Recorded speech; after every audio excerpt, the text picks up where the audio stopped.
Hello guys, আজ আমি তোমাদের সামনে নিয়ে চলে এসেছি এক ধরনের বিশেষ ভাপা পিঠে, তালের ভাপা পিঠে। তো চলো রেসিপি শুরু করি। এখানে একটা তাল ভালো করে ধুয়ে ছাড়িয়ে নিয়েছিলাম, তারপরে ঝুড়ির সাহায্যে তালের শাঁসটাকে বার করে নিয়েছিলাম, আর একটা নারকেল করে নিয়েছিলাম। তারপরে একটা পাত্রে তালের শাঁস দিলাম হাফ বাটি, 1 বাটি ময়দা, 1 বাটি সুজি, সামান্য লবণ, 2 চামচ চিনি আর 1 বাটি দুধ নিয়ে অল্প অল্প করে ঢেলে ব্যাটারটাকে মাখিয়ে 10 মিনিটের জন্য রেস্টে রাখলাম। আর এখানে নারকেল আর আখের গুড় দিয়ে ভালো করে পুরটাকে মাখিয়ে নিলাম। তারপরে 10 মিনিট পরে বাটারটাকে খুলে 1 প্যাকেট ইনো দিয়ে সামান্য দুধ দিয়ে বাটারটাকে আবারও মেখে নিলাম।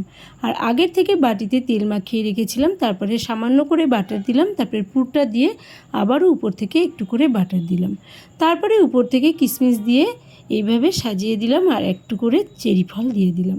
তারপরে আগের থেকে জল গরম করতে দিয়েছিলাম, তার মধ্যে স্ট্যান্ড দিয়ে বাটিগুলোকে সব বসিয়ে রাখলাম।